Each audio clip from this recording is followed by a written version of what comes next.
Transition Awareness Breathing. Feeling grounded for both children and parents is essential for healthy living and learning.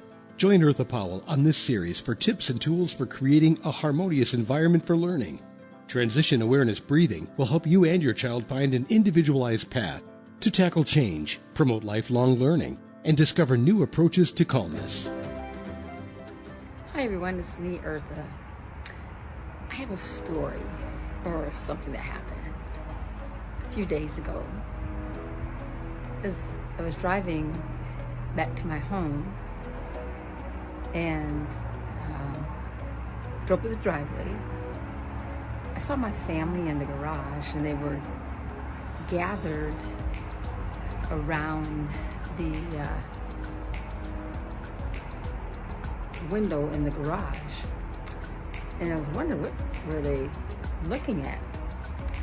So I didn't enter the garage because everybody was focused on something. Stopped the car, got out, and they said there was a bird that had flown into the garage. And when they said that, I saw the bird, fluttering up and down the glass. And it looked like it was pretty tired.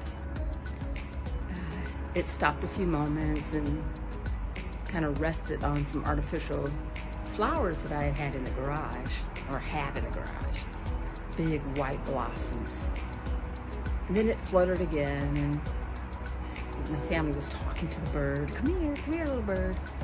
And, I had the sense that the bird felt cornered because it felt like it couldn't fly out towards the open garage until I suggested that they back away. And after a few minutes, it just seemed like the bird went from one window to another window to another window. I just had the thought as to, here we have a bird, and they can navigate all over the skies, and yet it couldn't find its way out this big garage door, probably because it had fear, and it was trying to escape the source of its fear. So I told my daughter, I'm going to go around to the window on the other side, and to stay away from the window in the garage. I went around to the outside of the window of the garage. I saw the bird fluttering up and down. It saw me, and it flew out of the garage.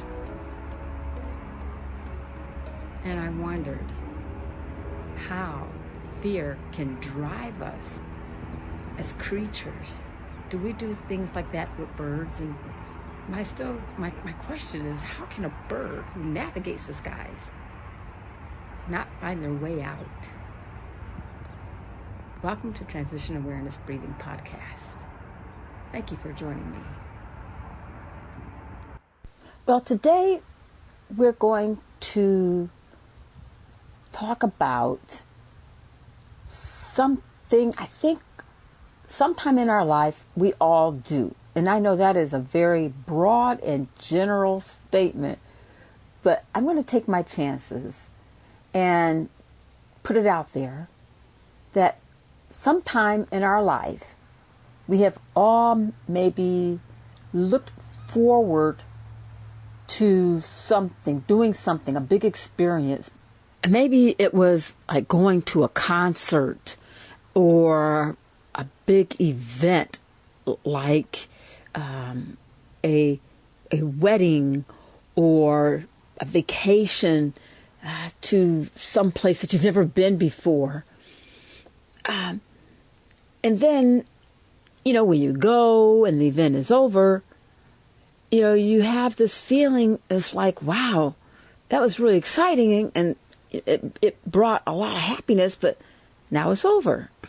Or maybe it was a big purchase, a major purpose. Maybe it was your first house or your first car, or getting a graduation, a degree, or completing a major project, and you felt like, wow, I'm so happy, I'm so excited. And then when it's over, you look back and, you were happy, but maybe in your mind, if you honestly revisited that event, you could say it was happy, but maybe it kind of fell a little bit short on what you had imagined or you expected. And so that is called impact bias. And most people go through it. I think it's just a part of our processing of different events. With that impact bias, what happens is they have an example. If someone wins the lottery, a lot of people are into, getting one of the big lotteries. And, there's this vision in a person's brain maybe, or a thought that once I win that lottery, I'm going to be so happy and do all these things. However, research has indicated that people usually go back to the way their baseline level of happiness. And so the money really didn't fulfill that happiness. Although, of course, in our society, in our life, we need monetary provisions. However, it doesn't satisfy, or it doesn't bring us happiness. And I'm not going to talk about, what is happiness, because happiness means many things to many people. But I would like to visit something as far as impact bias, that when our expectation is not met, it's almost like that bird story. We have this bird, and so I researched, why can a bird that navigates the sky can't find their way out of a garage? And what the research shows is that usually when birds fly into a garage, there's a purpose. They usually just don't haphazardly just go into your garage or my garage. They're usually either searching for food, or they want to build a nest, or if there's windows in the garage, they're trying to get to the other side. And so they see the window as a way, if they fly down and go through that window, they can get to the other side. And I can see that when the bird flew into our garage. I had, as I had mentioned in the story at the beginning, I have some artificial flowers in there, and I know in the animation the flower was yellow because I couldn't find any white flowers. But anyway, I could see how the brightness of the flower in my garage attracted that bird. And right next to the flower is a window. And so the bird was fluttering up and down the window. And as my family was there attempting to show compassion to the bird was getting more confused. It was getting more afraid. And it felt threatened because it went from one window to another window. Then it fell down onto the window ledge, and it would come back up. And, stepping away from the bird helped the bird calm down. And we really wanted to get the bird out of the garage for many different reasons. And so the topic is how that bird thought that there was something better for it in the garage was the driving force. And when it found that its expectation was not met, that impact bias, it wanted to get out, but it couldn't. And so that was my question. We go to some big event, we have expectations in our mind, and that expectation isn't met. We are happy for a second or for a few days on a vacation, and then we get back to our life. And sometimes what happens is we go through this, it's called hedonic adaptation, and this is where we kind of adapt to that new level of, it could be a happy event or a negative event. We kind of adapt to that level. And so, for example, let's say if the bird was not able to get out, and maybe it was looking for a nesting place, well, the bird would stay in there and build a nest and have its babies, and it adapted to a new environment. So I'd like to talk a little bit about the hedonic adaptation. And the information I'm going to share is from a video I saw by Dr. Lori Santos, how we can deal with hedonic adaptation, a science of well-being for teens. And so what she mentioned in her video is that we use hedonic adaptation for material stuff. We get used to it, and then we don't even pay attention to it. It becomes like wallpaper. At first when you put it up, it's so beautiful, and then after a while you don't even pay attention to it. That's my example. Her example was like a new car. We're getting a new car, we're so excited, a new vehicle, and after a while, we don't pay attention to it. Another time is when we are happy over new experiences.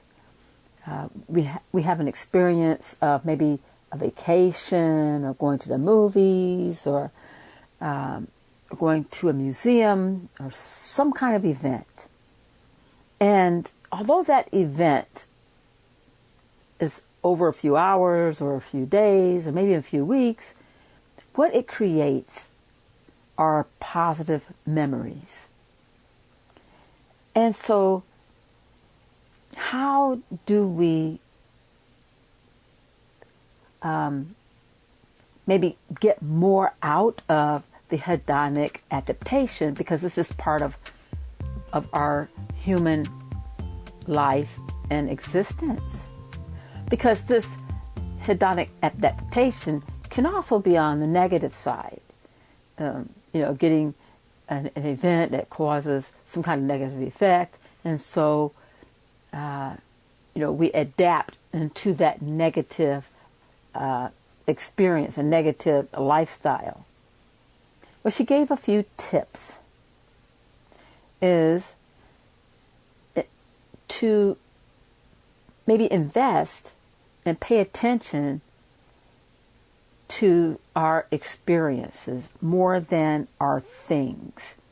And so when we have experiences, to use, like, maybe pay attention and savor mindfully our experiences and creating positive memories. When we have things, to step back and be aware of what would happen if I didn't have this thing. What would happen if I didn't have this car? And another tip she shared was a negative visualization. So this is kind of like an imagery exercise in that, imagine our cell phones crashed for some reason, and we are thinking, the cell phone is dead, is crashed. We've lost all our contacts. We've lost all of our resources. And then after a few minutes, realize, well, your cell phone is perfectly fine. And so it grows a positive, from that negative visualization, it grows a positive appreciation for that thing, which is a cell phone, that, wow, I'm really thankful that, my cell phone is working, or my computer is working, or I'm so happy that my car is functioning, it's not in the shop. And so it helps us to grow an appreciation for the things that we do have, and not so much accumulate more things. To accumulate more things, again, it grows us into a hedonic adaptation, and we get used to that.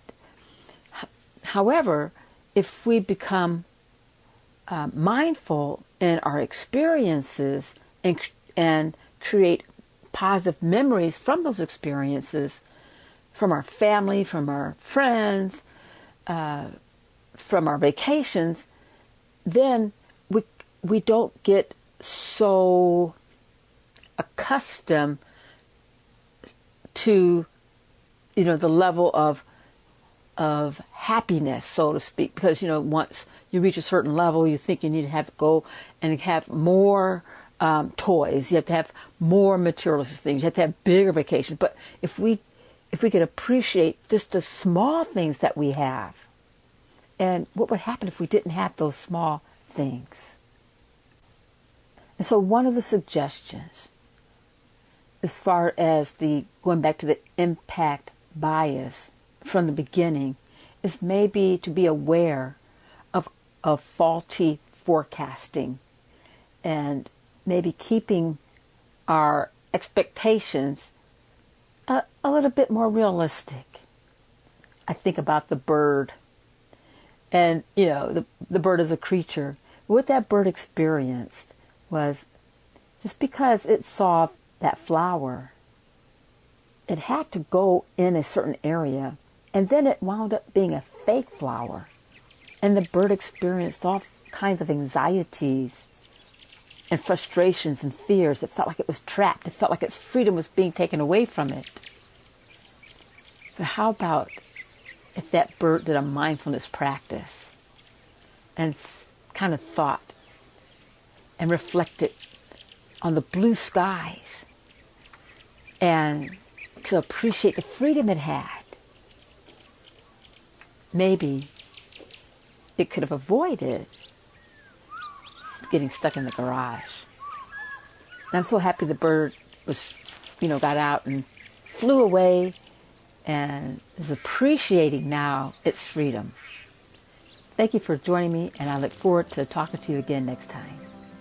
Be sure and pick up a copy of Eartha's new book, Tab Mindfulness, Awareness and Coloring Activities in a Pandemic World. It's not just an ordinary coloring book. It features 23 illustrations to stimulate thought, relaxation, and creativity for anyone between the ages of 4 and 94.